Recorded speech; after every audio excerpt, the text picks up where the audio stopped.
नमस्ते, welcome to my channel. हमने पहला वीडियो कुछ ही दिन पहले रिलीज़ किया और आपका बहुत सारा प्यार मुझे मिला। काफ़ी सारे लोगों ने इस वीडियो को देखा। आपके वैल्यूएबल कमेंट्स जो है उसने हमें हेल्प किया कि हम उस वीडियो को और इम्प्रूव कर सकें, हमारे आने वाले वीडियोस को और इम्प्रूव कर सकें। And I assure you that हमने उस पर काम करना शुरू कर दिया है। आपको बेस्ट से best quality of video and audio देखने मिलेगा। So thank you so much. अब जो हमारा दूसरा वीडियो है वो काफ़ी स्पेशल है। काफ़ी स्पेशल इसलिए है क्योंकि बहुत रेयरली होता है जब YouTube चैनल शुरू करते ही लोग कोलैबोरेशन में वीडियोस बनाना शुरू करते हैं। और आज के जो हमारे गेस्ट जिनके साथ हमने ये कंटेंट बनाया है, काफ़ी रिनाउंड पर्सनैलिटी है, काफ़ी फेमस पर्सनैलिटी है, काफ़ी इंटरेस्टिंग पर्सनैलिटी है, काफ़ी हम्बल पर्सनैलिटी है। और उनके साथ ये पॉडकास्ट शूट करने के लिए मेरे साथ रहने वाले हैं मेरे काफ़ी अच्छे दोस्त शुभम गोले। शुभम भाई जो है वो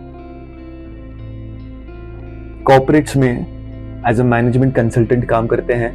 उन्होंने इंजीनियरिंग किया है, वहाँ से फिर उन्होंने MBA किया फ्रॉम IIM बैंगलोर। एंड जो टॉपिक पे हम डिस्कस करने वाले हैं उस टॉपिक पे उनकी एक अच्छी पकड़ है, अच्छा नॉलेज है। तो मेरे साथ शुभम भाई जो है वो वीडियो को होस्ट करेंगे। और हमारे गेस्ट का नाम है डॉक्टर आनंद रंगनाथन। आप सभी ने सर को देखा होगा काफ़ी सारे वीडियोस में, काफ़ी सारे न्यूज़ डिबेट्स में। सर जैसे कि एक हिंदी में बहुत प्यारा सा शब्द है जिसे कहते हैं बहुमुखी प्रतिभा के धनी, तो वैसे ही एक बहुमुखी प्रतिभा के धनी है sir. Is a scientist, JNU में प्रोफेसर हैं। उन्होंने एक काफ़ी फेमस किताब लिखी है जो काफ़ी लोगों ने पसंद किया, काफ़ी लोगों ने पढ़ा। सर पॉलिटिकल एनालिस्ट के तौर पे जाने जाते हैं, पर उससे भी सबसे ज़्यादा ज़रूरी यह है कि सर एक बहुत अच्छे इंसान हैं। और ये मैं क्यों कह रहा हूँ, जब हम वीडियो देखेंगे, जब आप वीडियो देखेंगे, जब हम उनसे बातें करेंगे तो आपको पता चलेगा कि ये मैंने क्यों कहा है। जैसे आप लोगों ने मुझे बहुत सारा प्यार दिया, जैसे आप लोगों ने मुझे बहुत सारा सपोर्ट दिखाया, वैसे ही आप अपना सपोर्ट दिखाते रहें, अपना प्यार दिखाते रहें, अपने वैल्यूएबल कमेंट्स मुझे देते रहें ताकि मैं अपने वीडियो को और इम्प्रूव कर सकूं, ताकि मैं अपने कंटेंट को और इम्प्रूव कर सकूं। और हाँ, चैनल को लाइक और सब्सक्राइब करना मत भूलिएगा, क्योंकि वही एक तरीका है जिससे मुझे पता चलता है कि मैं अच्छा काम कर रहा हूँ और आप लोगों तक पहुँचने की कोशिश कर रहा हूँ। मेरे जो आइडिया है, जिस पर्पस से मैंने इस चैनल को शुरू किया, वो आप तक पहुंचा है। So please do like, share and subscribe to my channel life simplified with doctor Jha. Let's get started. The bedrock of learning in education is it cannot be static. हमारे केस में जो प्लस पॉइंट है वो भले ही 100 कमियां हो, लेकिन एक साल के अंदर अंदर हमने 1 बिलियन लोगों को 2 बार वैक्सीनेट किया। As I say, do not mix politics with science, because then all you will end up with is political science. Sir, thank you for accepting our invite. Such a pleasure. Thank you so much. So, sir, आप काफ़ी time से JNU में professor है and आपने masters and PhD किया हुआ है already. हमें आपका ओपिनियन चाहिए था इंडियन हायर एजुकेशन सिस्टम के बारे में। तो what do you think about the Indian higher education system? Is there any distortion या उसमें कोई कमी है, और what way is it heading? So sir please share your thoughts on that. Right. First of all, thank you very much for inviting me for this wonderful podcast. जो आपने pointed सवाल पूछा, मैं हिंदी इंग्लिश में बात करूँ? यस। आई थिंक किसी भी कंट्री का एजुकेशन सिस्टम आप कभी परफेक्ट नहीं कह सकते, because it has to be evolving. The bedrock of learning in education is it cannot be static. जिस दिन आपने कहा कि ये मैंने एक परफेक्ट कोर्स बना लिया, वहीं कोर्स गया वो, you know. So I think going forward वही एजुकेशन सिस्टम सक्सेसफुल हुआ है जहाँ पे आपने टीचर को बहुत इंडिपेंडेंस दी है कि आप डिज़ाइन करिए, अपना कोर्स डिज़ाइन करिए। हमारे जो सेंटर है जहाँ पे मैं काम करता हूँ, स्पेशली साइंस में, यू नीड आपको बहुत सारी इंडिपेंडेंस आपको देनी पड़ेगी टीचर को। ये स्पेशली साइंस में। ओके, हिस्ट्री में हिस्ट्री तो चेंज नहीं होती, जी लेकिन हिस्ट्री पढ़ाने के तरीके change चेंज होते हैं। आप क्या इंक्लूड करेंगे ये भी ज़्यादा चेंज नहीं हो सकता, थोड़ा बहुत चेंज होगा। आप जानबूझ के, या तो कई लोग होते हैं जो कुछ इंक्लूड नहीं किया, कई लोगों ने जानबूझ के कुछ इंक्लूड कर दिया, वो सब चलता रहेगा। लेकिन साइंस का मैं आपको एग्जांपल देता हूँ। कोविड ने पूरा उथल पुथल कर दिया है। कोविड जब आया, हमें कुछ आइडिया था कि साइंस कैसे कंडक्ट होनी चाहिए, साइंस के रिजल्ट्स कैसे और कब पब्लिश होने चाहिए।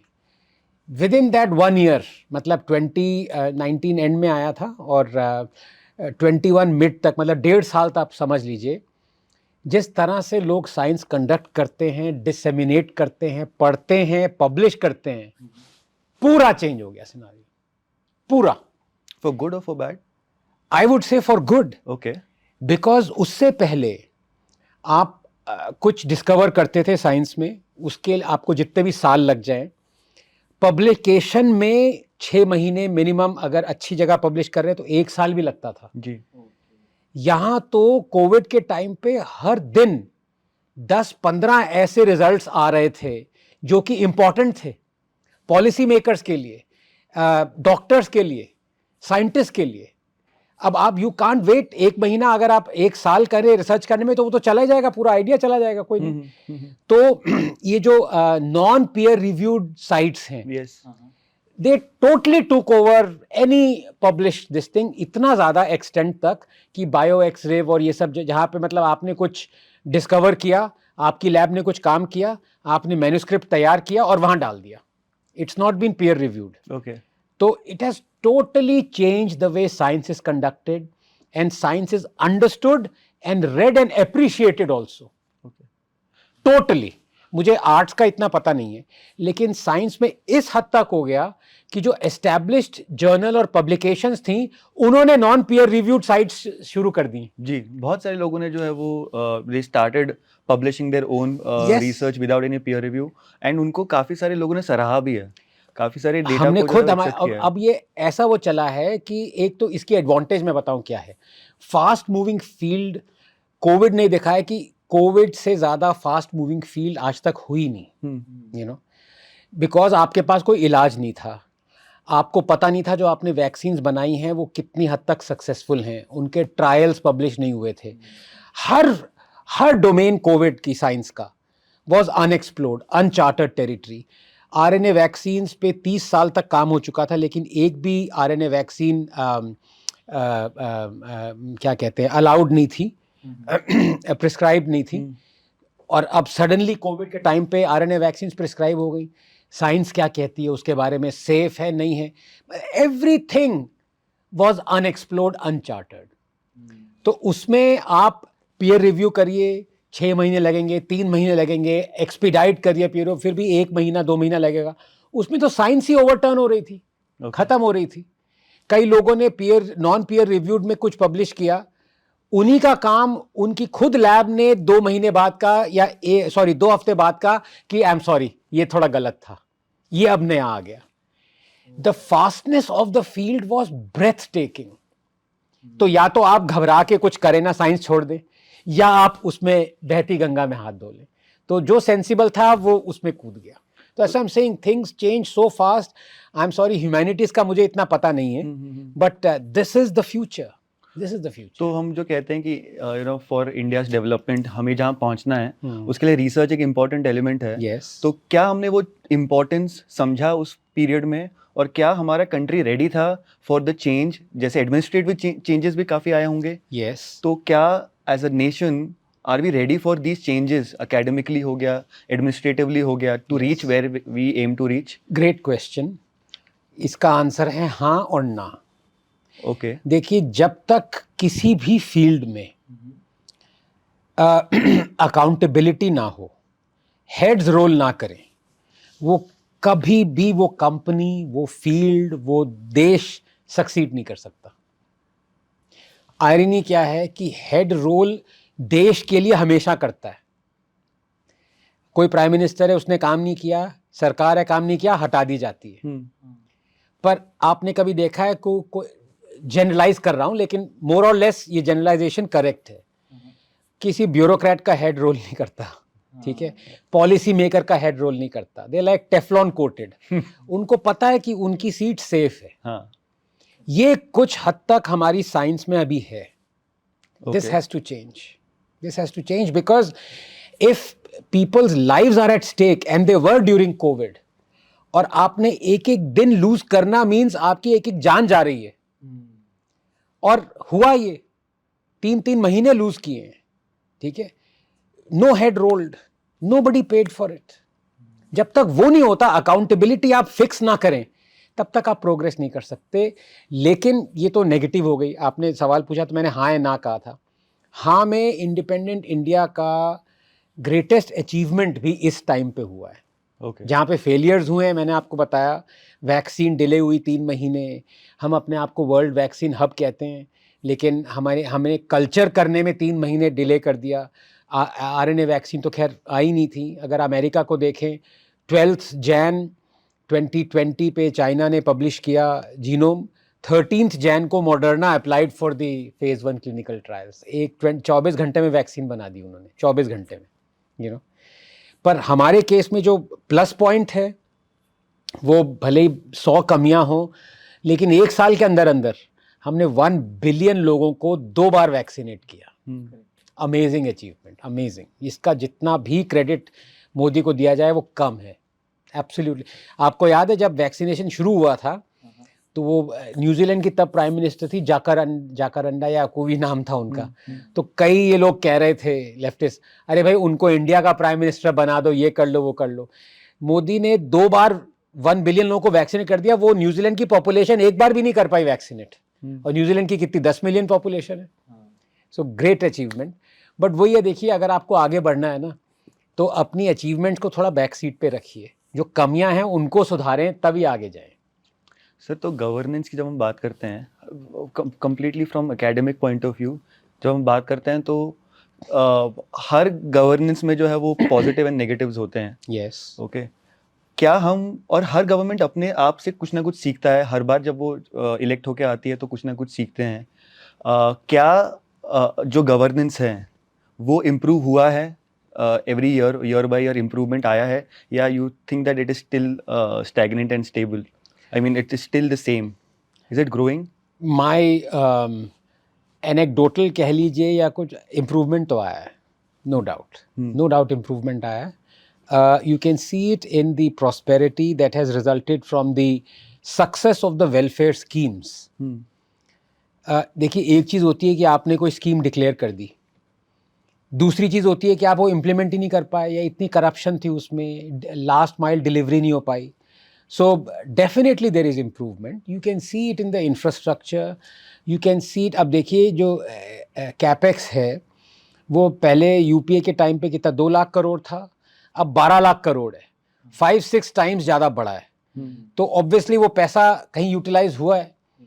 आप अगर इंफ्रास्ट्रक्चर को ही देख लीजिए, मतलब क्या क्या बात करें। अब नितिन गडकरी ने जो कमाल किए हैं, हाईवे की लेंथ अगर आप देख लीजिए, जो 60 साल में बनी थी हाईवे की लेंथ, उसकी 10 साल में आधी लेंथ बना दी। You know, airports, railway track electrification, metros, so many things that wouldn't have happened if the last mile delivery was bad or as bad as what it was before and things weren't being handled properly. So of course there is improvement, no doubt about Education it. में? Okay, ये थोड़ा tough सवाल पूछ लिया आपने। We are still lagging behind. Okay. We are lagging behind, क्योंकि I think thrust area नहीं है। मतलब ये कहते हुए मुझे दुख होता है, बट इस सरकार का education is not a thrust area. जो वो कह सकते, अगर आप see why am I saying this, people might say that I am wrong, government official specially, नहीं भाई हम न्यू एजुकेशन पॉलिसी लाए, हमने ये ब्लूप्रिंट दिया, ये सब। देखिए, much more important than how you teach is what you teach.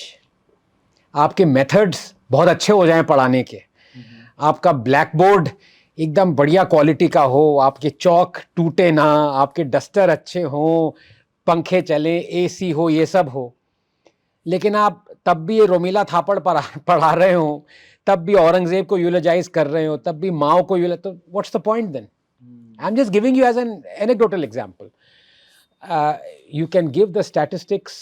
प्रथम जो हैं वो बहुत सारे ऐसे स्कूल एजुकेशन में क्या सिचुएशन है वो लाता है, बहुत डेटा पॉइंट्स हैं. They are still very troubling. 150 million children are still out of school in this country. 150 million लोग स्कूल नहीं, बच्चे स्कूल में नहीं हैं. स्कूलों की दुर्दशा तो इम्प्रूवमेंट है, सिर्फ वही है ना.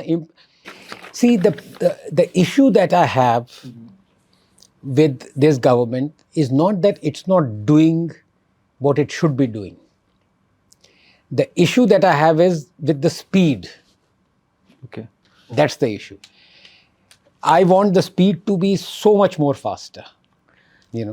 I'm not satisfied with the speed. Now, obviously, somebody may say कि अरे यार देखो जो ये कर रही है पहले की सरकार ने नहीं किया, आप स्पीड पे इतनी क्या चिंता कर रहे हो, ये है वो. बहुत लोग ये सोचते हैं. It's fine. मैं ऐसा नहीं सोचता. I am just saying that. So education में you needed to leapfrog. Okay. और ये जो once in a century opportunity थी ना, ये मैं वंस इन अ सेंचुरी कह रहा हूँ, क्योंकि अगर आप देखें 80s 70s और 80s में जब किसी पॉलिटिशियन ने कहा कि हर इंडियन के पास फ़ोन होगा, हमने कहा पागल लोगों कैसे होगा. 1 मिलियन तो लैंडलाइंस नहीं बिछा पाए तुम, और 700 मिलियन लोगों को फ़ोन दोगे. Impossible, impossible. Which was right.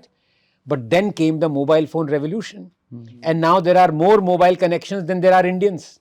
Isn't it? That's called leapfrogging. Likewise, we have only 1100 universities. We cannot educate tens, hundreds of millions of school kids with those universities. Not a single university that we have is in that top 200 if one of the reputed rankings. So many universities are shut down by the government itself for being inadequate at teaching, research and all those things. Undergraduates are unemployable, not just unemployed because they don't have the requisite skills, or their education level is not that. 80% of Indian engineers are unemployable. Half the Indian graduates are unemployable. Obviously problems हैं. इसको आप हटाएंगे कैसे? या तो आप brick and mortar universities बनाते जाइए. कितनी बनाओगे? इतना सारा आपके पास डिमांड है, your supply can not keep up. और you leapfrog. Like you did, you made the necessity for landlines redundant. Technology jump. अब यहाँ पे था e-learning was once a century opportunity. Did we take it up? I don't think we did. That's the thing. E-learning का मतलब ये नहीं होता कि आपने कोई प्रोफेसर पकड़ा और 1 घंटे तक उसने भाषण दे दिया. वो खुद नहीं सुनना चाहेगा जो उसने बोला है. There's a proper, there's a method to this so-called madness of e-learning. You have to make it कि आदमी stunned होके सुने पूरी attention में सुने 1 घंटा. Because otherwise attention can waver. That possibly doesn't waver when you're physically, in front of each other like a teacher and student is. So e-learning is not a joke. It's not कि आपने कुछ बना दिया और कहा कि 5 lecture YouTube पे डाल दिया और हम e-learning में हो गए. नहीं. That, and I think that's the future. The future is e-learning. We can never make sufficient number of brick and mortar universities. The future is people not going to universities at all. The future is you take an exam. बाकी सब आप छोड़ दो किसी पे. That's the future. अब इसमें देखिए pros and cons हैं. लोग कहेंगे अरे भाई स्कूल किस लिए जाते थे लोग, कम्युनिटी में बात करें, थोड़ा खेलें, थोड़ा. Of course maybe they can do that somewhere else, but learning के लिए फ्यूचर जो है वो सब ई है. Okay. Because we can't sustain it otherwise. मतलब वी डोंट हैव. कितनी यूनिवर्सिटीज बनाओगे आप? और ई में it's an ocean, but you have to be really good at it. मतलब ऐसा ना हो कि ई लर्निंग करे स्टूडेंट्स और एग्जाम देने गए और 99% फेल हो गए. That's the thing. Okay. Sir कुछ देर पहले आपने कहा कि जब सिलेबस डिजाइनिंग होता है तो काफ़ी सारी आइडियोलॉजीज आ जाते हैं. Yes. सो क्या आइडियोलॉजीज को प्रमोट किया जाता है whenever in universities while deciding a syllabus, क्या आइडियोलॉजी जो है एक इम्पॉर्टेंट डिसाइडिंग फैक्टर होता है, क्योंकि you coming from such a renowned institution there is a clash of ideologies. Yes. तो क्या वो सिलेबस कॉलेज पॉलिटिक्स तक ठीक है, बट क्या Yeah. वो एकेडमिक्स के अंदर भी आ चुका है, किस हद तक आ चुका है, अगर आप उसके बारे में कब नहीं था, you know, and I'm just talking of not just this century, not since India got independence, for millennia. लोग कहते हैं ना, to the history is written by the victors, you know, and I added something to that. History that is written by the victors is peddled by the vanquished.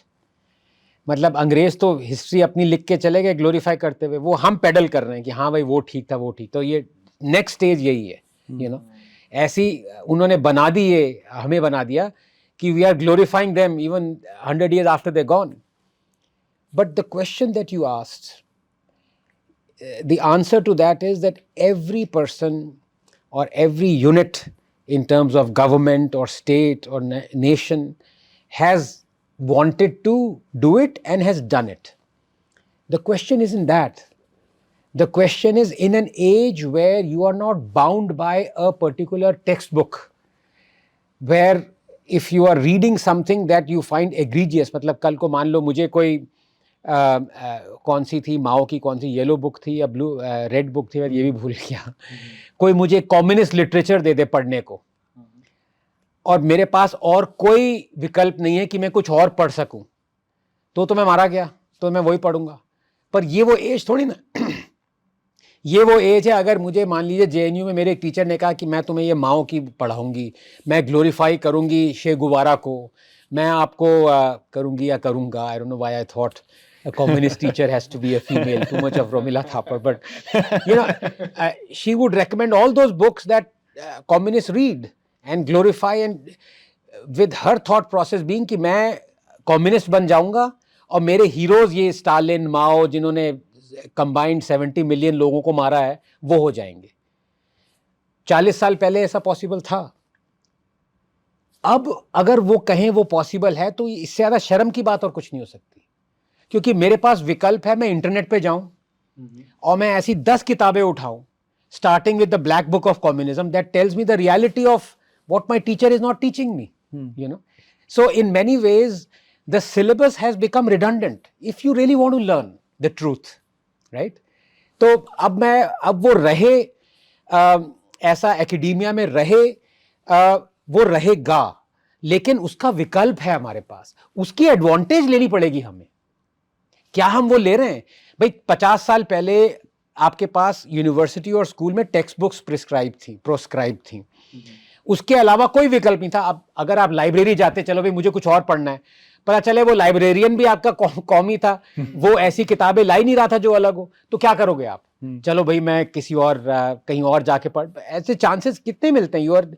You are cloistered in that system that is exclusivist as far as one ideology is concerned. So the chances are, probability chances यही हुए कि you will become that, you know. अब ऐसा नहीं है, तो वो question ही आपका उसका फ्रेम चेंज हो गया है. Okay. लेकिन रिजल्ट वही आ रहे हैं कि नहीं आ रहे हैं? अब उस पे सोचिए ना. तो problem is not with Romila Thapar, problem is not with any of those communists who are writing all that trash. That's why I'm at pains to point that out. My anger is not at these distortions or, you know, these frauds. Absolutely not. Because how can you stop that? 99% of people are like that. Mediocre, peddling their agenda. Are you telling me you'll be a dictator if you say कि कल को किताब लिखना बंद कर दो? तो आप क्या आप फिर वही किताबें लाएंगे जो आप पढ़ाना चाहते हैं? वो तो नहीं हो सकता ना कभी. So they are not the issue. The issue is in an age where you can intellectually reject their books, their arguments, their policies, everything. If still the results are the same, that you still believe in that ideology, then you are the problem. Thapar is not the problem. So अब आप मुझे बताइए, I ask a rhetorical question. Why do we still have Bakhtiyarpur? क्या हमें मालूम नहीं है पिछले 10 साल से इस सरकार को कि भाई जिसने नालंदा जलाया था क्लोजेस्ट रेलवे स्टेशन उस पे नाम पे रखा हुआ है. Why are we celebrating Tipu Jayanti? क्या हमें मालूम नहीं है कि कितने 800,000 पता नहीं कितने टेम्पल्स डिस्ट्रॉय किए, कितने लाखों लोगों को मारा, कन्वर्ट किया, Hindus and Christians. Why did we have Aurangzeb Road? Why do we still have Babar Road? So many other things. हम ये अजमेर पे वो चादर चढ़ाते हैं, हमें पता है उन्होंने क्या क्या कहा था हिंदूज के बारे में. सेंट फ्रांसिस जेवियर को हम वेलराइज करते हैं, यूलोजाइज करते हैं, कि हमें पता है उन्होंने क्या क्या कहा था. हर आदमी, सब आदमी खोलो ना, सारी एज. गांधी को महात्मा कहते हैं हम. लाओ उनकी स्टेटमेंट्स उठा उठा के. 50 साल पहले पॉसिबल नहीं था. Teacher would have been sacked.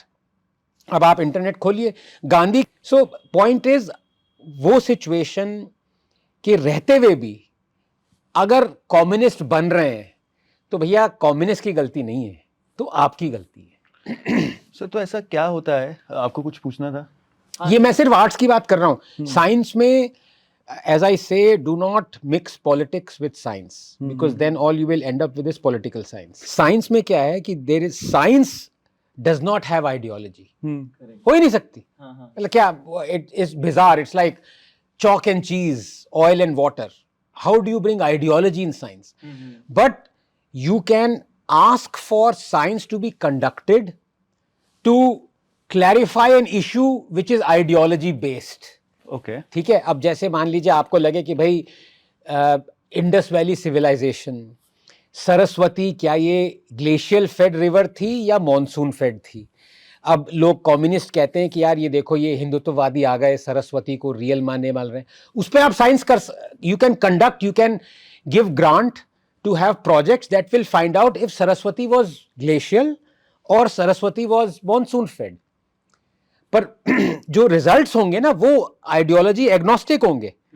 लेकिन जो money is going into that proposal, that is based on the unfortunately ideology of the government. Congress वो कभी अप्रूव नहीं करती इस पे पैसा डालो. वो तो बीजेपी सरकार कहेगी हाँ भी पता लगाओ कि वो तो वहां. ये डिस्टिंक्शन याद रखिए. Science is ideology agnostic, but where to conduct science can be dependent on ideology. Okay sir, actually question यहीं पे एक इम्पॉर्टेंट, जैसे आपने 2 पार्ट में डिवाइड कर दिया, एक साइंस है, एक ह्यूमैनिटीज़ है. तो रिसेंटली एक ऑब्जर्विंग ट्रेंड है कि पहले एग्नोस्टिक ही था ये सब, कि मैं साइंस लूँ या मैं ह्यूमैनिटीज़ लूँ, ये मेरा पर्सनल चॉइस हुआ करता था. आज हम ऑब्जर्व कर रहे हैं कि स्कूल्स में, एंड मोस्टली कॉन्वेंट स्कूल्स में जहाँ पे इंग्लिश ज़्यादा पढ़ाया जाता है ठीक से, they are trying to promote people to take humanities more. अच्छा. And there are people who are working for this cause. So teachers are trained in that model. And so there are few things which go in this direction. Like there are many universities who have now come up in India who are gaining name because of some industrialists joining them, and फिर उनका fame आता है, but they are humanities related universities. So ये सब funding जो है this mostly foreign funded. Now जो हमारा ESG जिसको हम बोलते हैं, एनवायरमेंटल सोशल गवर्नेंस कॉज, जिस पे लोग काम करते हैं, क्या आपका मानना है कि इसमें कहीं कोई मैलिशियस इंटेंट है which is trying to kind of do negative things towards our ideological things और India as a nation, Bharat as a राष्ट्र?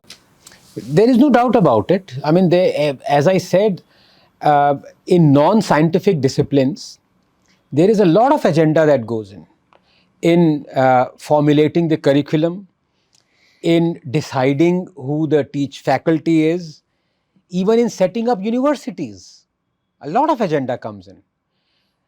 For example, if you look at Ashoka University, liberal arts, क्या मतलब है भाई इसका? But again I say, the fault is not of the person who is putting in his money. The fault is of also the government who is putting in our money. अब मैं आपको एक और सवाल पूछूं, चलिए बाहर वाले लोग आके कुछ भी पढ़ाएं, एजेंडा पेडल करें, गलती है उनकी, ठीक है आप करिए. लेकिन हमारी गवर्नमेंट थाउजेंड्स ऑफ करोड़ हमारा पैसा खर्च करे नई नालंदा यूनिवर्सिटी बनाने में, और उसमें स्टेम फील्ड ना रखे, तो किसकी गलती है? जॉर्ज सोरोस की गलती है? नहीं, हमारी सरकार ने खुद नहीं रखा. अब आप क्या कहना चाहते हैं कि नालंदा के टाइम पे वहां पे मैथ्स नहीं पढ़ाया जाता था? वहाँ पे साइंस नहीं पढ़ाई जाती थी. I think the shining beacon of the world if ever there was Indian maths. Kerala school of maths आप कोई भी लीजिए, मतलब स्टेम फील्ड्स में we were really ahead of the world. लोग न्यूटन को कहते हैं, ग्रेविटी डिस्कवर करी, जो भी है. ब्रह्मगुप्त की बात ही नहीं करता कोई, केरला स्कूल की कोई बात नहीं करता. आप कोई भी फील्ड ले लीजिए, नालंदा में वो नहीं पढ़ाई जा रही स्टेम. तो किसकी गलती है? हम खुद नहीं सीख रहे. You know, we are going to churn out. I have nothing against humanities, and I've always believed humanities, every scientist should know and learn a lot about non-scientific disciplines, okay? The problem comes when you want to do only one thing. And अगर आप ये देखें, sooner or later science को humanities वाली field वाले जो लोग हैं वो रेलीगेट कर देते हैं. पता नहीं एंटी साइंस हो जाते हैं. बहुत सारे ऐसे कमेंटेटर्स भी हैं ह्यूमैनिटीज वाले, वो सोचते हैं साइंस जो है इट प्रमोट्स वॉर. साइंटिस्ट जो हैं वो बहुत रिजिड हैं, ब्लैक एंड वाइट हैं, यू नो सोशल नहीं है, काइंड नहीं है, सिंपैथेटिक एम्पैथी नहीं है, कोल्ड है. मतलब पता नहीं कहाँ कहाँ से वो लेके. अगर आपको ऐसी कंट्री बनानी है, that is up to you. But end में आप सोचिए, अगर 90% लोग आप ह्यूमैनिटीज़ के बना रहे हैं, आने वाले 30-40 साल में किस तरह के जॉब्स आएंगे? AI, medicine, STEM field, maths, space. Where is the humanities in them? You know, आप लोगों को पढ़ा तो रहे हैं ह्यूमैनिटीज, लिबरल आर्ट्स वगैरह. मतलब एंड प्रोडक्ट आपका क्या जर्नलिज्म होगा? आई am not aware. I mean, you know, I might be wrong. I think there is mixed curriculum, so humanities might learn mathematics. But generally, I'm just, maybe again, I'm prone to generalizations. But for example, ISRO में कोई job लेगा तो वो humanities वाला तो नहीं लेगा ना. आई am just saying brute, I am being very blunt about it. AIIMS में डॉक्टर कोई बनेगा, वो सोशल साइंटिस्ट तो नहीं बनेगा, या यू नो सर्जन जो बनेगा वो ह्यूमैनिटीज वाला नहीं बनेगा. आपके जॉब्स जो आप क्रिएट करने चाहते हैं आने वाले 40 साल में, 30 साल में, ताकि इंडिया डेवलप बने, वो सारे नॉन ह्यूमैनिटीज वाले जॉब्स हैं. पोजीशंस आप दे रहे हैं ह्यूमैनिटीज वालों को. There is a disconnect there, you know. And I stress every scientist, every doctor, every engineer must learn humanities. It's very difficult to do the other way around. Every person in the humanities cannot, you know, and that was the case, for example, even in sciences. It's very difficult for a biologist, molecular biologist, to learn chemistry, but the other way around, it's not that difficult. Okay. So, barring that, the point is there is a disconnect with the kind of jobs that are going to be there in the coming decades, with the kind of education you are imparting to your population. Who is thinking about it? I don't know. Sir, एक aligning question था. जैसे ideology जिसको हम बोलते हैं, या धर्म, ये एक देश के लिए क्या ज़रूरी है, और ज़रूरी है तो कितना ज़रूरी है? मतलब क्या हम उन चीज़ों में पढ़े बिना, धर्म या आइडियोलॉजी में पढ़े बिना, हम प्रोग्रेस नहीं कर सकते या कर सकते हैं? आपका क्या ओपिनियन है इस बारे में? हाँ, ये देखिए कॉम्प्लिकेटेड क्वेश्चन है. आइडियोलॉजी एग्नोस्टिक कंट्री प्रोग्रेस कर सकती है, no doubt about it. But sooner और लेटर आदमी के पास जब खाने को होता है टेबल पे, when the stomach is full, right, then you want to ask questions, then you want to be free to be asking questions and want to learn a lot of things, and suddenly you find, oh my God, I am being not only prevented from learning about these things, all the books are wrong, all my teachers are wrong, and I've been forced to do self-loathing. जो भी मेरी history थी वो मुझसे छुपा दी गई, जो भी मेरे हीरोज़ थे वो सब गलत हीरोज़ हैं, जो सच्चाई है वो मेरे देश के बारे में बताई नहीं गई, यू नो, सब छुपाया गया. लेकिन मैं लाखों रुपए कमा रहा हूँ, मेरे पास गाड़ी है, बंगला है, घर है, सब कुछ है. क्या आप वैसी ज़िंदगी जीना चाहेंगे? एक तरह से चाइनीज़ ज़िंदगी कोई, अगर आप देखें ध्यान से. मतलब I don't know Chinese history, वो ऑब्वियसली पढ़ाते होंगे, उसमें इतना वो नहीं है. लेकिन चाइना ने बहुत सारी चीज़ें अपनी पॉपुलेशन से छुपा रखी हैं, उनको पूछने का हक नहीं है. इनफैक्ट अभी एक सर्वे हुआ था कुछ साल पहले, वो टैंक मैन का आपको याद होगा, तियाननमेन स्क्वायर में जो ऐसे टैंक के आगे खड़ा हुआ था ना, बहुत फेमस फोटोग्राफ है, उसने टैंक्स रोक दिए थे। तो उन्होंने वो फोटो चाइनीज यंगस्टर्स को दिखाई, 80% लोगों को पता नहीं था ये फोटो क्या कह रही है।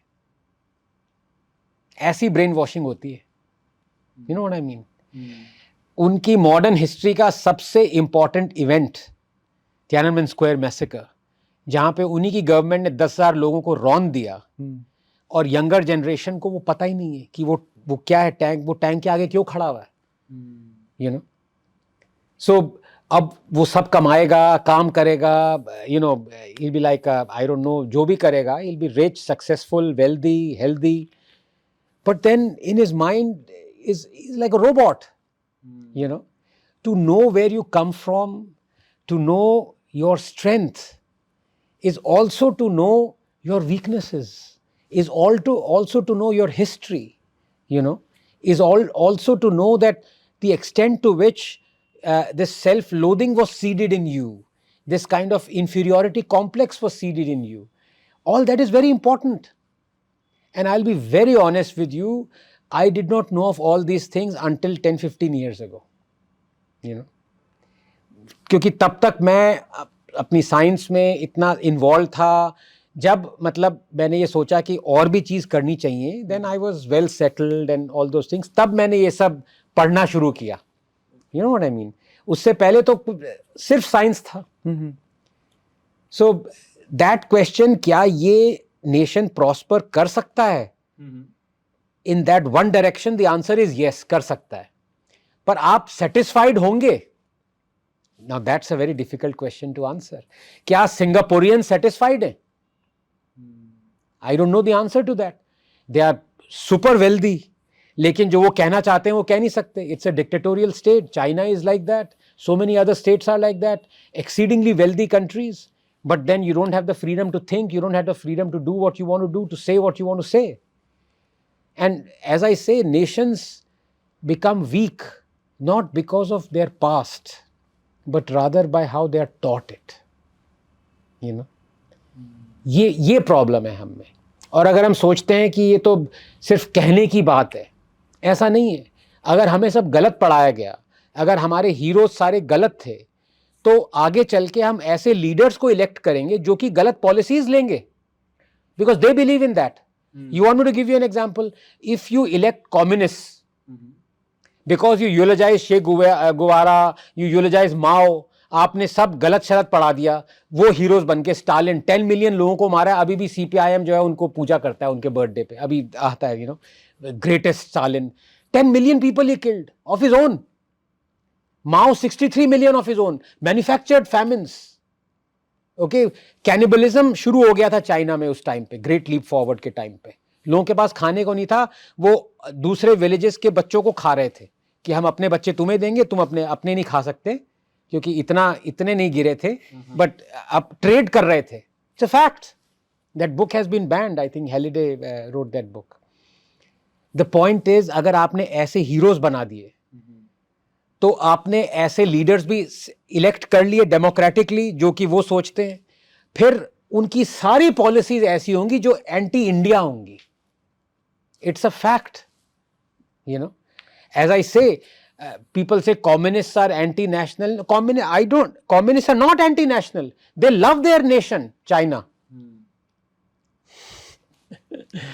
सर, पर जब हम आइडियोलॉजीज की बात करते हैं, हम अक्सर देखते हैं कि कॉलेजेस में, यूनिवर्सिटीज़ में, at a very young age, in their teen age, students are very neutral, ठीक है, बट अक्सर ऐसा देखा जाता है कि एक पर्टिकुलर आइडियोलॉजी ने जो है वो या तो मिसलीड करके या गलत इन्फॉर्मेशन दे के या उसे ग्लोरीफाई करके अपने तरफ अट्रैक्ट कर लिया। जैसे अक्सर ऐसे कहा जाता है कि youngsters usually by nature are leftists. Okay, तो they say famously वो है ना कि if you are under 25 and you're not a communist, you don't have a heart. Yeah. And if you are over 25 and you are still a communist, you don't have a brain. Yeah, something like that. तो वो जो attraction होता है काफी fascinated तरीके से जो है वो प्रेजेंट किया जाता है अब एन आइडियोलॉजी। Yes. और हमेशा से राइट विंग जो है वो हमेशा कंप्लेन रहता है कि काफी यंग एज में जो है लेफ्टिस्ट आइडियोलॉजी इम्बाइब कर दिया जाता है बाय गिविंग रॉन्ग इन्फॉर्मेशन और मिसलीडिंग इन्फॉर्मेशन। Yes. इंडिया में इसका क्या सिचुएशन है और क्यों होता है ये? It's rife. It's totally rife. और मेरी ये समझ में नहीं आता कि it's not a question of why it is so. You're right. You have an impressionable age. You have an age where, and I have written about it. मेरे पास भी शे गुवारा की टी-शर्ट थी. You know, जोश में आके आदमी बहुत कुछ कर लेता है. पता नहीं था शे गुवारा है कौन. You remember that iconic photograph of his, and you know, with that cap and everything. The point is, you start eulogizing these people because the truth about them has not been told. He was a homophobic mass murderer. ये वही left है जो कि सतरंगी वो लाता है and pro गे उनको पता ही नहीं शे गुवारा उनके आइकॉन ने क्या क्या किया है. You know, mass killings is that. तभी तो मैं कह रहा हूं, द पॉइंट इज नॉट कि वो गलत चीजें पढ़ रहे हैं. द पॉइंट इज कि आपने एक ऐसा एटमॉस्फेयर क्रिएट नहीं किया जहां पे आप ये उनको बताएं कि ये देखो भाई ये भी सच है. वो आप पढ़ लो, उसके बाद चॉइस तुम्हारी है. किसी भी कम्युनिस्ट को अगर आप सच्चाई बता दो कि देखो यार, communism economically does this to you, communism ideologically does this to you, you have heroes who are communist, they do this, वो सब अथॉरिटेटिवली बताने के बाद, फैक्चुअली बताने के बाद अगर फिर भी वो कम्युनिस्ट हो, तो आप क्या कर सकते हो फिर? You know? जैसे जेएनयू है, जेएनयू में आपने ब्लैक बुक ऑफ कम्युनिज्म क्यों नहीं प्रिस्क्राइब करी? आपने लोगों को कम्युनिज्म के बारे में सच्चाई क्यों नहीं बता रहे आप? You know, obviously they have their heroes as Mao, Stalin, this and that. अभी ना बीच में जब ये पूरा जेएनयू का फ्रकास हुआ था 2016 में, so I forget, somebody gave a speech where he said Stalin committed a lot of atrocities. It's an absolute fact. But the amazing thing was, उसकी वीडियो रिकॉर्डिंग भी है, जो वहां पे जेएनयू के प्रोफेसर बैठे हुए थे नीचे, वो ने कहा liar liar, no it's not true. You can still understand if a ignorant student is saying that कि नहीं नहीं नहीं मैंने तो पढ़ा ही नहीं. साल प्रोफेसर कह रहा है नॉट ट्रू. और ये सबसे पहले स्टालिन की सच्चाई, बारबैरिटी की किसने निकाली थी? क्रुश्चेव ने. उसका सक्सेसर, उसकी स्पीच है. Otherwise, the world wouldn't have known. The professors don't know this. You know, so it's just so deep-rooted. But again, as I say, in a democratic setup where you have the internet age to learn how you can unlearn all the trash and still you don't do it, then the fault is not with those guys. I'm sorry. Sir ये भी होता होगा ना, but कि सारे जो personalities है जो कम्युनिस्ट एंड लेफ्टिस्ट आइडियोलॉजी के, उनको इतना एक गॉड फिगर बना दिया जाता है कि उनके जो भी नेगेटिव साइड्स है वो हम देखना ही नहीं चाहते हैं. वो तो एक ह्यूमन नेचर ही है. तो आपको नहीं लगता है कि जैसे जेएनयू का एग्जांपल आपने दिया और professors were not ready to accept, it was because they were because all these personalities were like a god figure for to them? वो तो खुद बनाएंगे, आइडियलाइज करना वो तो बनाएंगे. I mean, why wouldn't they make it? See, it's like communism is a drug. I mean, Marx said religion is the opium for the masses. Communism is an opium for all the चौथी failures in life. और कुछ करने को है नहीं. ये एक तरह से एक ड्रग है उनके लिए, नशा है. सड़क पे उतरो, दंगा फसाद करो, एनार्की फैलाओ. यू नो, वही लीडर्स बने जिन्होंने मारा, मिलियंस ऑफ लोगों का कत्ल किया, और पूरी आइडियोलॉजीज़ ने नेशंस को ध्वस्त कर दिया, इकोनॉमिकली पूरा अंदर से खा गए. सारे एग्जाम्पल्स आपके सामने, सोवियत यूनियन, वेनेजुएला, क्यूबा, हर कंट्री जिसने कम्युनिज्म वो यू नो एस्पाउस किया है, ध्वस्त हो गई. फिर भी कम्युनिस्ट हैं आपके पास. तो ये सुधरने वाले थोड़ी ना है. यू नो, प्रॉब्लम इज जो विकल्प है उसके बारे में आप क्या कर रहे हो. Okay, that's the thing. Sir आपको तो हमेशा एक राइट विंग एक्सपर्ट माना जाता है, एन इंडिविजुअल हिंदुत्व को सपोर्ट करने वाले. राइट विंगर माना जाता है, संघी, राइट विंगर, फाशिस्ट. तो कहीं ना कहीं तक तो सही होगा सर ये बात, कुछ हद तक तो. नहीं, क्योंकि आप डिफाइन करिए। ओके। सी, मैं बता रहा हूँ, लोग लेबल्स क्यों फेंकते हैं, क्यों करते हैं, बिकॉज उन पे खुद लेबल लगा होता है। You understand?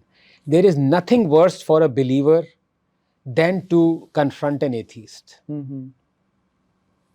Somehow there is something कि यार ये इसको मैं pigeon hole ही नहीं कर पा रहा हूँ, पर मैं इसको करूँगा, because then it becomes easier for me to debate him. तो सबसे पहले किसी भी डिबेट में ना मुझे ब्रांड कर देते हैं, चलो भाई कांग्रेसी आया, कोई आया, अरे यार तू तो संघी है ना, चल भिड़ जाता हूँ तुझसे। You know, the point is, I don't mind that. So how do you break the stereotype? How do I, sorry? Break the stereotype. You can never do it because it's human proclivity.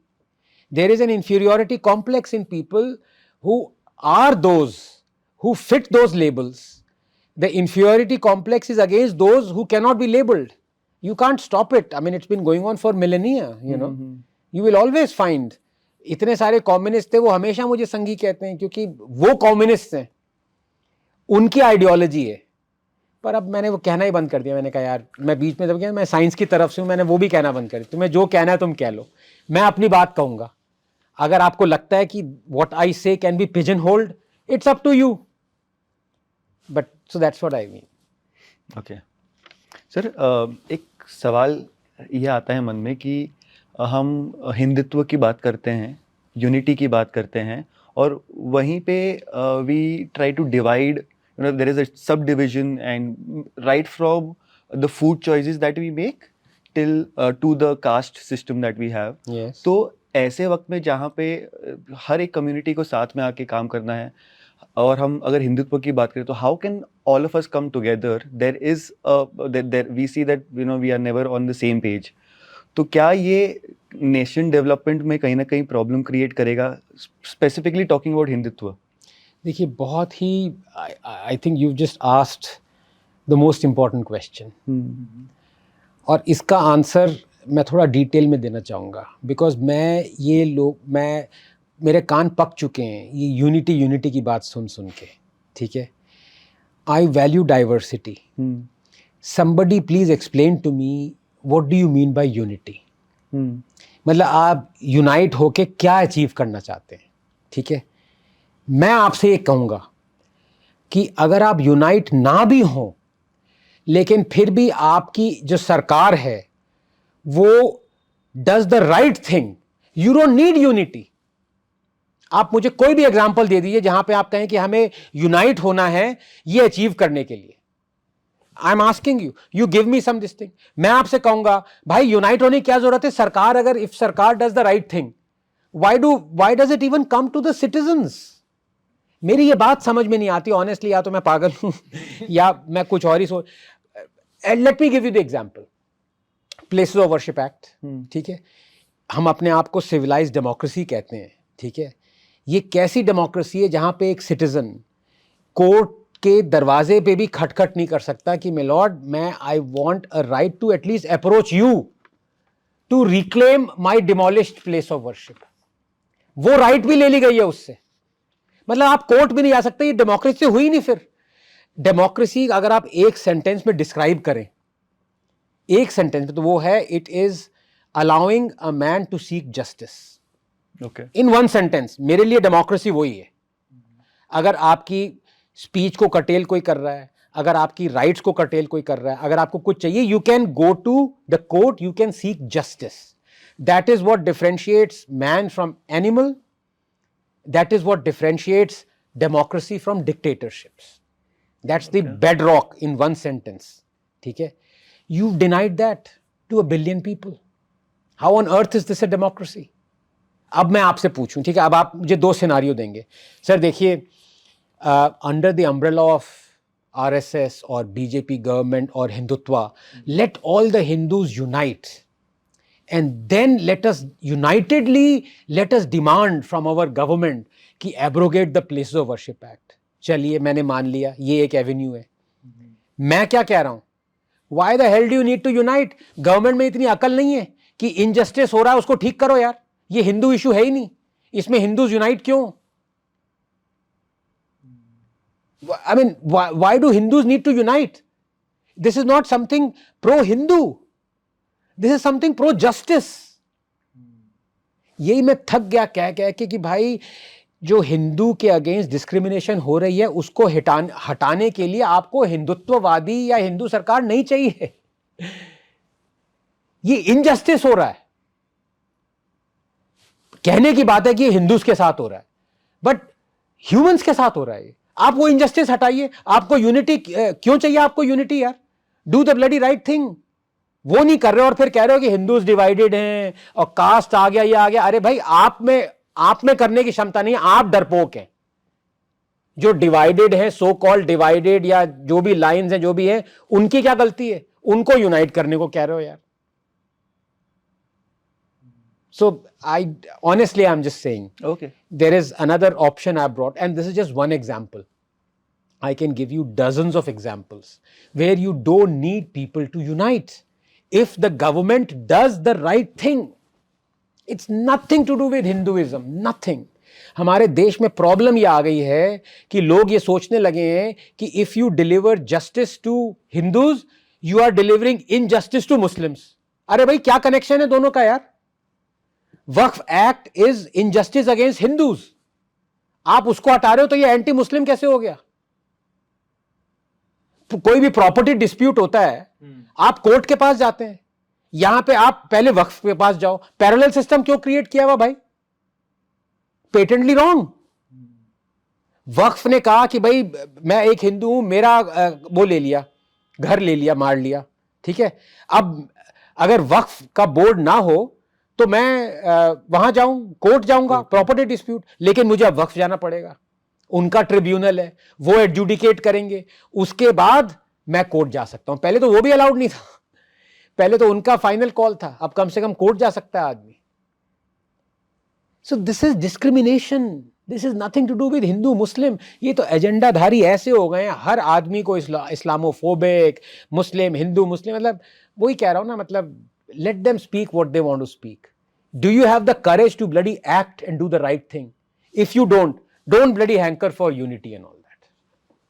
Sir एक छोटा सा question है, Please. Sorry इसी से related है। हाँ हाँ, I know थोड़ा क्वेश्चन से डाइवर्ट हो रहा है। नहीं, नॉट एट ऑल। बट अगर मैंने मुझे वही जानना कहा ना, है- देखिए किसी ने मुझसे पूछा कि sir is any question of limit. मैंने कहा प्रॉब्लम वहां नहीं है मेरे साथ, प्रॉब्लम लोगों को लगती है is any answer of limit.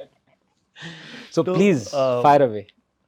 अगर आप एक्सप्लेन करें what is who is a Hindu, क्या अगर एक आइडियल हिंदू कौन होता है, अगर आप वो समझा सके तो हम सबके लिए काफी आसान हो जाएगा। अब ये क्या, एक तो या तो मेरे को पिटवाएंगे आप, बहुत सारे ऐसे लोगों के इसको क्या सर, पता। तो नहीं, गलत तरीके से नहीं। हाँ, अगर मैं आइडियलाइज नहीं करता मैं हूं तो इसलिए कह रहा हूँ कि मेरी नॉलेज इतनी लिमिटेड है इसमें, इतने कैसे कैसे महान महान लोग मेरे से पहले आए हैं, गए हैं, जिन्होंने इस पे दशकों लगा दिए ये समझने के लिए, और मैं 2 मिनट में क्या कह पाऊंगा। लेकिन फिर भी जो मेरा पर्सपेक्टिव है, एक तो मैं अपने आप को इथियोपियन मानता हूँ सबसे पहले। मैं अपने आप को और कुछ मानता ही नहीं। I am a product of Lucy, जो the first the skeleton that was 3.5 million years ago found in. तो वो अलग बात है, मैं उस पर अभी जा ही नहीं रहा, साइंस पे जा ही नहीं रहा। हिंदू कौन है? तो पहले तो मुझे लगता है कि हिंदुइज्म का एक रिलीजियस कंपोनेंट है, but the religion of Hinduism is an offshoot of the Hinduism way of life. जो रिलीजियस कंपोनेंट है हिंदुइज्म का, वो वे ऑफ लाइफ से एमिनेट हुआ है। अब्राहमिक रिलीजन्स में way of life is an offshoot of religion. So it follows which one is more mutatable, prone to change, prone to progress, prone to reform. Because ways of life change. Religion and religious dogma don't change. तो जिसने अपनी way of life religion पे base कर रखी है, वो dogma parameter बना रखा है, thou shall not, this जो भी है, वो वे ऑफ लाइफ भी चेंज नहीं होगी। 1300 साल के बाद भी आपको वही कर रहे हैं जो आपने तब किया था, कहा था ये करो। लेकिन अगर आपका रिलीजियस एस्पेक्ट है, वो वे ऑफ लाइफ पे है, तो आप रिफॉर्म करेंगे, आप धीरे धीरे आप वेज ऑफ लाइफ चेंज होंगी, years upon thousands of years, and then you would realise acceptance बढ़ेगा, टॉलरेंस बढ़ेगी, लोगों के व्यूज जानना चाहेंगे, कुछ चीजें आप ये कैसा, मतलब देखिए हिंदुइज्म एक ऐसी फिलॉसफी है जहां पे आप एथिज्म को भी प्रमोट कर रहे हैं, चारवाक, जहां पे आप लिंगायत का भी एक सेक्ट है जो कि वेदास को रिजेक्ट कर रहा है। आप कोई और रिलीजन बता दीजिए, What is the punishment for apostasy in Islam? अगर आप मुस्लिम हैं और इस्लाम छोड़ दें, what is the punishment? It's death. And what is the punishment for apostasy in Hinduism? Bharat Ratna. क्योंकि अंबेडकर ने कहा था, I was born a Hindu but I won't die a Hindu. He converted. He became an apostate. And what did Hindus do? They anointed him, they rewarded him with Bharat Ratna. ये difference है Hinduism में और दूसरे में. यहां पे आप Hinduism छोड़ेंगे, आपको भारत रत्ना देंगे, और वहां पे आप इस्लाम छोड़ेंगे तो सर तन से जुदा.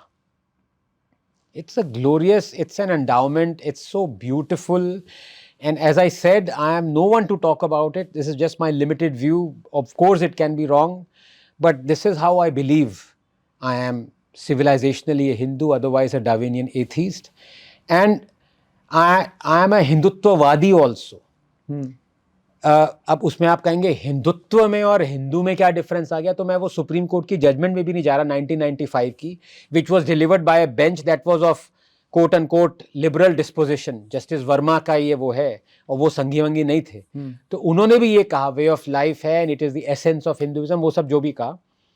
लेकिन जो लोग हिंदुत्व को हेट करते हैं वो मुझे ऐसी 5 चीजें बता दें जो कि हिंदुत्व में है और इस्लाम में नहीं है. 5.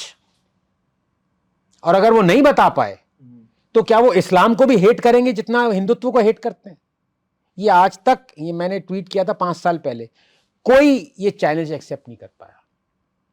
तो वही है ना, अपने प्री कंसीव नोशन उठा के ले आए, हिंदुत्व ठोक दिया कि ये फाशिस्ट है, ये ब्लडी दिस है, मारेगा, इस्लामोफोब है. All this nonsense is being peddled because it's not being corrected. ठीक है, I mean, it's okay, fine. Maybe people are just tired as I am. You stop correcting after a while. If, one person calls you a name, then you fight. If 100,000 people are calling you, then you say, you keep on saying it, That's the situation. So, this country is blessed because this country is majority Hindu population. और ये देखिए, ये problem कब आती है? लोग मुझसे कहते हैं डेमोग्राफी शिफ्ट हो रही है. प्रॉब्लम, मुझे डेमोग्राफी शिफ्ट से या डेमोग्राफी चेंज से प्रॉब्लम नहीं होती if all religions were the same. भाई अगर हिंदूज की मेजॉरिटी है 80%, ठीक है, और कल को कोई कह दे कि मुस्लिम्स की मेजॉरिटी 80% है, अगर ऑल रिलीजन सेम, मुझे क्यों प्रॉब्लम होगी यार? I don't discriminate between ideologies, right? But the problem is all religions are not the same. There are some ideologies, some philosophies, some religions that are predatory, that are exclusivist, that look down upon other people, other sects, that do othering, that want to kill you. और उसके बावजूद अगर आप कहें कि भाई सब same है, सर्वधर्म जो भी है, वड़ा पाव जिसको जो भी उसका ट्विस्ट करके कहा गया है, ठीक है, then you are the fool. Because अगर आप टॉलरेंस के चलते चलते इनटॉलरेंस को प्रमोट करेंगे तो वही सिचुएशन होगी जो कश्मीर में हुई थी, जहां पे सिटिंग चीफ मिनिस्टर कह रहा है कि टाइम आ गया कि हम स्टोनिंग एज ए पनिशमेंट करें. जहां पे आप बंगाल में देखिए शरिया कोर्ट्स तालिबान स्टाइल बन रहे हैं. जहां पे झारखंड में अब संडे हॉलीडे नहीं है स्कूल में, कई जगह फ्राइडे हॉलीडे है. जहां पे होमोसेक्सुअल्स के अगेंस्ट अत्याचार हो रहे हैं, जहां पे शरिया लॉ लगना शुरू हो जाएगा, right? So all religions are not the same. People don't understand it. आप आधे 90% बीजेपी लोगों से पूछ लीजिए, are all religions the same? हाँ बिल्कुल, all religions are the same. ठीक है, terrorism has got nothing to do with religion. ये सब 3-4 sentences पढ़ लिए हैं और वो वोकिज्म और वर्च्यू सिग्नलिंग के चक्कर में वही बोलते जा रहे हैं. आधा गुस्सा तो इससे, ऑनेस्टली. सर, डेमोग्राफिक शिफ्ट के बारे में ही क्वेश्चन था. तो जैसे आपने भी पॉइंट आउट किया कि वो है तो एक कंसर्निंग मैटर ही. वेरी, मैं आपको, sorry to interrupt you, Kairana की पॉपुलेशन 40% थी मुस्लिम, आज क्या है? 91%, 92%. It is not the population explosion और population increase that is worrying, it is the demographic shift, and it will happen legally, it will happen lawfully. And it will lead to a division of this country. It will lead to another partition. Legally if a community, religious community decide कि यार N मास जो है हम इस state में जा रहे हैं, Again, there will be a division, immediate division. how can you prevent it? It's happening legally, right? It's already happening in some pockets. Kerala, I gave you one example. There are so many other examples where if the population shifts from 10 to 20 to 30 to 40, then there is a inflection point. And after that, the majority is complete, sudden and overwhelming because the other 10-20% जो दूसरी communities है वो obviously वो अपने आप ही चले जाते हैं. उनको आपको धमकाना भी नहीं पड़ता. कहेंगे भाई मैं नहीं रह सकता भाई यहाँ पे. You know? Then it becomes 99% that Kashmir valley में क्या हुआ भाई? उसमें भी गलती देखो किसकी है. इंडियन स्टेट 30 साल से 7 लाख कश्मीरी हिंदूज को वापस नहीं भेजा. Are there Germans who are refugees in Germany? Are there Americans who are refugees in America? All of you are saying no. Why are there 7 lakh Kashmiri Hindus who are refugees in India? Do I blame Rohingyas or Muslims or this thing? No, I don't.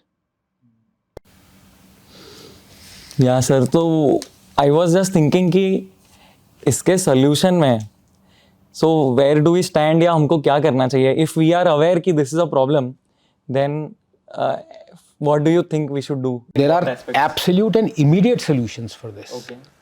सबसे पहले तो UCC है, ठीक है, कि भैया आप अपना लॉ, पर्सनल लॉ यहाँ पे नहीं कर सकते. आपके पास एक मौका मिला था, आपको लैंड दे दिया पाकिस्तान और ईस्ट पाकिस्तान, जहाँ पे आपको जो लॉ करना है आप वो करो. आपने लिया. लड़ाई किस लिए हुई? पार्टीशन किस लिए हुआ भाई? आपको ऐसी कंट्री चाहिए थी जहाँ पे आप मेजॉरिटी में रहेंगे. आप अपना लॉ बनाओ. उसमें भी doctor Ambedkar wanted a complete exchange of population. These are his facts. And he said on record, these communal riots will not, confrontations will not end until there is a complete exchange. This is Dr. Ambedkar saying this. Was he a Sanghi? No. People realize, जिन लोगों ने पढ़ा है वो religion, उसकी books, उनको पता है. And I'm not saying it as a criticism, it's a fact. भाई आप जैसे कई लोग कहते हैं ना क्रिटिसाइज, अरे यार तुम उसको कन्वर्ट करवा रहे हो, वो गलत कर रहे हो तुम ये काम. अरे भाई उसका ऑब्लिगेशन है वो. या तो कह दो कि you should not be Muslim. He is obligated to proselytize. वो कहेगा मेरी क्या गलती है भाई, तुमने इस्लाम बैन किया हुआ है क्या इस देश में? प्रॉब्लम इज जब आप वो अलाउ करो ड्रैकोनियन रूल्स, ठीक है, in the name of diversity and plurality and all religions are the same, then it comes to bite you. So UCC is an absolute prerequisite. लेकिन उसमें भी इस सरकार ने गड़बड़ कर दी. और मैं बता चुका हूँ UCC का मतलब क्या, फुल फॉर्म क्या है? Uniform civil code. पहला वर्ड क्या? यूनिफॉर्म. यूनिफॉर्म का क्या मतलब है? It's the same for everyone. तो भाई जब उत्तराखंड में UCC लाए हैं तो SCs को एग्जेम्प्ट क्यों कर दिया उससे? It's no longer uniform, right? They have been exempted from it. तो ये कैसा UCC हुआ? अब मुस्लिम कम्युनिटी कहेगी लॉफुली, लीगली, अगर मैं उनका लॉयर हूं मैं तो लड़ूंगा इस बात पे कि आपने SCs को कर दिया, क्यों भाई, हम क्यों नहीं हो सकते? एकदम लीगल पॉइंट है उनका. तो वहीं गया आपका सारा UCC, फिर गया. मतलब क्या पॉइंट है? It's not uniform any more. And they will say if for one community you have exempted them, of course exempt us also. There will be many more coming up. A law is universal, तो वहां पे भी गलती कर दी. देखो, तो अब जब स्टेट ही ऐसा वीक होगा तो आप और किसको ब्लेम करेंगे? सर, टॉपिक से जो भी हम डिस्कस कर रहे थे, टू जस्ट लाइटन इट, मुझे एक सवाल पूछना है. Yes, please lighten it. आपको हमने टेलीविजन पे देखा है जी, ठीक है, और आप में एक बहुत ही कामनेस है. Whenever the first time when I saw you for this podcast, आप में एक बहुत ही कामनेस होता है और बहुत एक प्यारी सी स्माइल होती है. oh dear. And when we go and see you on television, आपका एक कमाल का पर्सनालिटी देखने मिलता है, विच इज़ वेरी इंटरेस्टिंग. और आपका जो एक स्टाइल है वो लोग वेट करते हैं कि अब सर बोलेंगे और अब मजा आएगा. 30 सेकंड.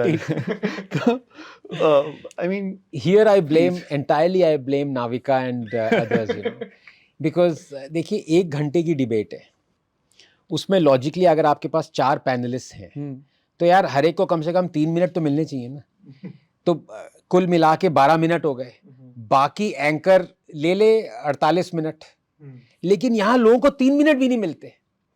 तो अब वो होता है कि या तो आप वहाँ पे 3 मिनट 2 मिनट जो मिले हैं वो आप वेस्ट कर दें, किसी को गाली दें, किसी को कहें नहीं गलत बोल रहा है, और जरा सा कुछ बोल दिया तो लड़ाई सी हो गई, 2 मिनट उसमें चले गए, आधा मिनट तो एंकर ने कहा अच्छा मत लड़ो, अच्छा ये करो, नो डोंट गेट पर्सनल। तो आपको लगे हाँ यार चलो यार मेरा ना आज ये डिबेट पे काम पूरा हो गया। There are many debaters who do this every day. They just come for the heck of it. Now, do I want to do that? No, because it's a real privilege. Yeah? But that's not my job. My job is something else that I do 9 to 5. This is great fun. I do it as a passion. More importantly, I do it for learning. Last 2 question Please take your time. Sir हम जो है information की बात कर रहे थे, technology की बात करते हैं, मॉडर्नाइजेशन की बात कर रहे थे। आर्टिफिशियल इंटेलिजेंस एक ऐसा मीडियम है फॉर गेनिंग इंफॉर्मेशन, पर आर्टिफिशियल इंटेलिजेंस में मशीन लर्निंग होती है, which means that whatever information already exists it will basically process that and give it to me.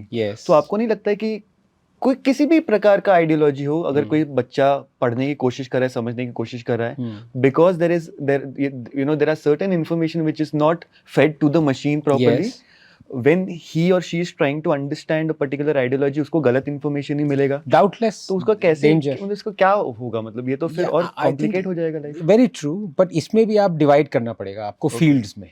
Okay, for example science में ये जो प्रॉब्लम है ये प्रॉब्ली 5% रहेगी। ओके, मैं ये नहीं कह रहा कि 0% होगी। They will be people who will feed unscientific things that haven't happened into this black box from where AI would emerge with an answer, you know. So you can say that this experiment worked. Let me give you an example. You can say cold fusion works. आपने वो black box में डाल दिया। अब AI से आप पूछेंगे does cold fusion work? और अगर सिर्फ वही है तो there are chances AI कहेगी yes it has been found to work. Is that right? So of course there is a danger. But scientific AI exploration और आंसर में वो बहुत कम है डेंजर। ओके, आर्ट्स और ह्यूमैनिटीज़ में वो बहुत ज़्यादा है, बिकॉज आपकी आइडियोलॉजी आगे आ जाती है। आप विकिपीडिया को ले लीजिए, भाई एक तरह से AI तो अब आया है, गूगल लोग करते थे तो पहले विकिपीडिया का आता था। हॉरेंडसली लेफ्टिस्ट बेंड ऑफ माइंड, सारे एडिटर्स उनके अब वैसे हो गए हैं, कैंसिल कल्चर राइफ है, बहुत सारे लोगों के पेज हटा दिए, सब कर दिया, तो ऑब्वियसली बेंट है एक उनका आइडियोलॉजिकल, ठीक है, तो आपके आंसर्स भी वैसे ही आएंगे। ओके, आप ये इलेक्शन इंटरफेरेंस में आप देखिए, बीच में भी वो चला था, एलेक्सा से वो पूछ रहे थे, देखा था आपने, वो वायरल हुआ था कि Trump should I vote for Trump और समथिंग, तो उसने कहा कि I am not suppose to give an answer, should I vote for Kamala, और पूरा लगा दिया 5 मिनट का answer. You know, this happens, and this just tells you the human proclivity is like that. अब वो क्या करें उसमें, you know. But the point is, science में अगर आपको in the field of biology, in the field of drug discovery, in 10 years, 15 years, it is going to become indispensable. It's going to take over pharma industry like we've never seen before. It's already started. Because ultimately देखिए आपको क्या करना है, आपको drugs निकालनी है cure के लिए, आपको एंटीबॉडीज़ निकालनी है क्योर के लिए, आपको वैक्सीन्स बनानी है। इनका बेस लेवल क्या है कि आपके पास जैसे मान लीजिए ट्यूबरक्यूलोसिस है, भाई टीबी के जो सेल है उसमें 4000 प्रोटीन्स हैं, ठीक है, उनके अगेंस्ट मुझे एक मॉलिक्यूल चाहिए। आपको पता है, आप जीनोम सीक्वेंस कर चुके हैं, वो 4000 प्रोटीन्स का आपको सीक्वेंस पता है। 5 साल में अभी से आपने ऐसे सर्वर्स आ गए हैं, जो भी हो गया, आप वो सारे सीक्वेंस डाले, उनमें से 1000-1500 के तो प्रोटीन स्ट्रक्चर्स अवेलेबल हैं, जिनके नहीं हैं अभी आने वाले दशक में विद ऑलमोस्ट सर्टेनिटी 90-95% सर्टेनिटी के साथ आप उनके मॉडल्स बना सकते हो। तो आपको सारी शेप्स पता चल गई, कहाँ पे कैविटी है, कहाँ पे क्लेफ्ट है, कहाँ पे कुछ है। अब नेक्स्ट स्टेज क्या है ड्रग डिस्कवरी की, कि भाई उस कैविटी में बेस्ट मॉलिक्यूल कौन सा है जो बेस्ट फिट हो जाए उसका। That's a piece of cake for AI. So biology में going forward, pharma industry has already started using it. There are departments in pharma industries that are using AI, okay, to the level that is possibly अभी publicly known भी नहीं है, you know, बहुत सारा secretive काम शुरू हो गया pharma industry में, बिकॉज उनको दिख रहा है यार हम एक्सपेरिमेंटल क्यों करें। अब देखिए 90s में ना एक फील्ड आई थी कॉम्बिनेटोरियल केमिस्ट्री। उससे पहले क्या होता था कि आप फील्ड में जाते थे और आप जड़ी बूटियां उठाते थे या फंगस उठाते थे, उसमें से मॉलिक्यूल माइन करते थे। ऑब्वियसली लेबोरियस, सारी ड्रग्स वहीं से मिली हैं। तो ये कॉम्बिनेटोरियल केमिस्ट्री 90s में आई कि आप एक्सपेरिमेंटली ये यूनिट्स लेंगे स्ट्रक्चर्स के, इनको डिफरेंट कॉम्बिनेशंस में जोड़ेंगे, स्मॉल मॉलिक्यूल्स बनाएंगे, मिलियंस ऑफ देम, और उनमें से ड्रग निकलेगी। तो लोगों ने कहा भाई ये आ गया आपका फाइनल, आपका यही वो है की है to find out the new drugs. And people predicted in the 90s when I was an undergrad student that every new drug in the next 30 years is going to come from combinatorial chemistry. Result क्या हुआ 30 साल बाद? एक drug नहीं आई combinatorial chemistry से। ठीक है, सारी फार्मा कंपनीज ने बिलियंस ऑफ डॉलर्स डाले इस पूरी फील्ड में। Why this is different is because इसमें आप एक्सपेरिमेंटल जा ही नहीं रहे, इसमें आप सारा इन सिलिको, सारा कॉम्पिटिशनल है, और ऐसी कॉम्पिटिशनल पावर है आपके पास अभी, और आने वाले टाइम में ऐसी होगी कि this is the end. We scientist will be reduced as robots. It pains me to say this but it's a fact. हमें पता नहीं चलेगा हमें करना क्या है, क्योंकि अभी हमें लगता है यार ये वैक्सीन बना लेंगे, ड्रग बना लेंगे, ठीक है, ये साइंटिस्ट का काम है। कोविड में यही तो था ना, जल्दी से वैक्सीन बनाओ, कोई ड्रग निकालो, ये हुआ। कोई ड्रग नहीं आई कोविड के अगेंस्ट, कोई सक्सेसफुल नहीं थी। रेमडेसिविर के मुकाबले में वो भी नहीं थी। इवरमेक्टिन पता नहीं लोगों ने क्या ट्राई करी। वैक्सीन की एफिकेसी 90% से चल के 48% आ गई, कईयों की 70%, जो भी था।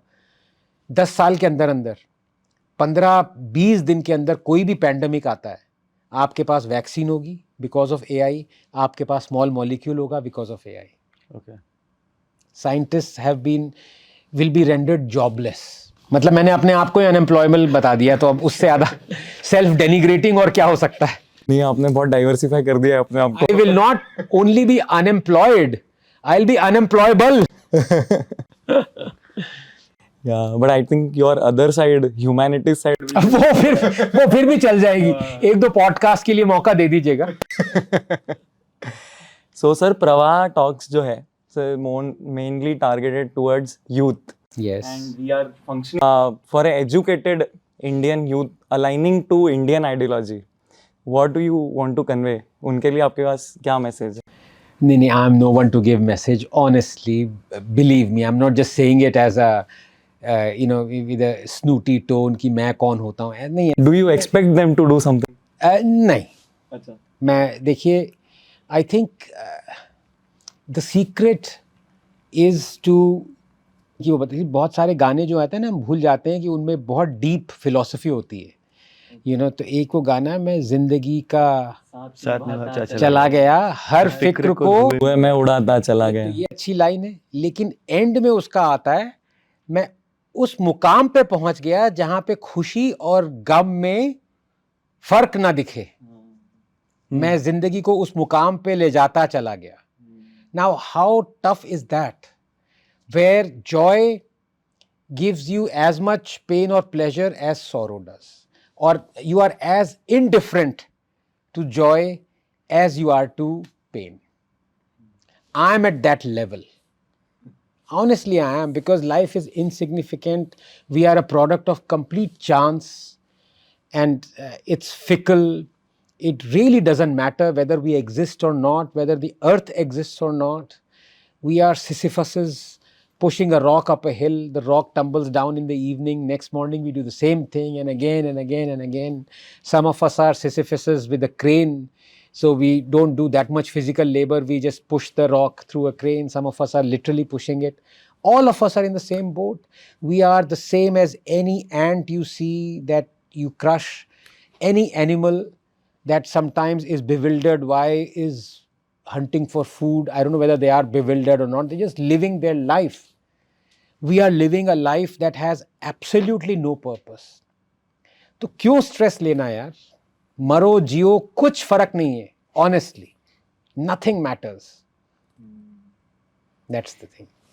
ठीक है। So I think ये गलत लेसन दे दिया।